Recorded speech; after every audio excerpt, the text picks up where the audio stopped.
Field reports from a world that forgot the plot. The Chronicles of the Quietly Bewildered.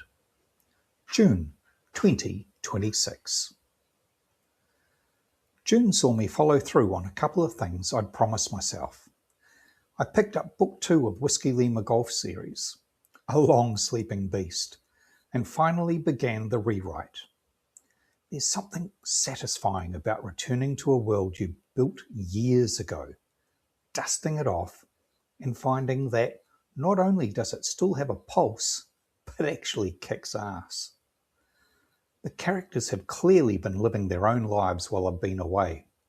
They're sharper, funnier, and the baddies are even more diabolical. It's like they've been waiting in the wings, muttering, "About time, mate." Between bouts of atrocious weather, winter rain, and climate change-enhanced severe storms, the kind that make you wonder if Tawhiri Matia is trying to send a strongly worded signal, I even managed to repaint the front deck. My back and knee protested like a pair of grumpy union delegates, but the job got done. On the rare fine days, we dashed outside to tackle the garden. The trailer is full of prunings again, a kind of seasonal offering to Rongo via the Greenway station. And despite the cold, the early bulbs have begun their quiet rebellion. Daffodils, iris, early cheer, and even a rogue hyacinth pushing up through the damp soil as if to say, "We're still here, nice try, winter." It's such fun to explore and see what is growing. It's like a treasure hunt run by Mother Nature on a caffeine high. The kitchen has seen its share of experiments too. A couple of apple pies emerged and, in a moment of boldness, I ventured into cheesecake territory. I was amazed. It actually worked. Miracles do happen, even if they do expand the waistline. I'm quietly convinced that cheesecake is one of those skillful means the Buddha forgot to mention.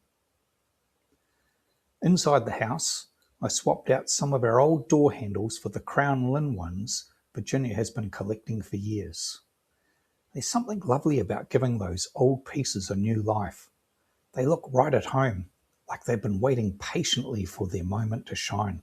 I swear one of them winked at me.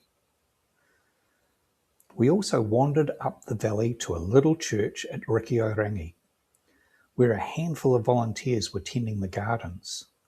We ended up talking, as you do, and somehow came home with 2 old Preonelas. Solid Remu, beautifully made. After a clean and polish, they've taken on a quiet dignity, as if they're relieved to be useful again. I've now got a proper place for the old family Bible. Not that it gets read much. It mostly supervises. Late in the month, I flew to Auckland for a management meeting with the Theosophical Society. A good gathering, thoughtful, interesting, and I was glad to contribute some of my experience. The flight home on Air Chathams was another story. Real bumpy as we descended, and we ended up skidding across the runway in Paraparaumu. We all gave a well-deserved clap for the pilot, the kind of applause that says, "Thank you for not making us a headline." I scored some excellent books while I was up there in Auckland, and June's best reads were The Secret Hours by Mick Herron and Damascus Station by David McCloskey.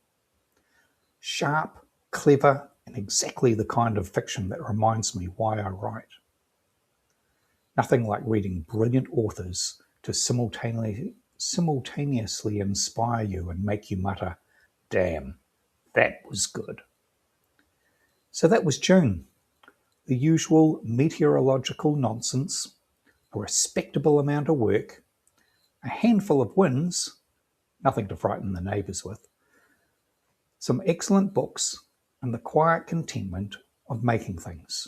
Stories, pies, decks, door handles, ever so slightly better than they had any right to be.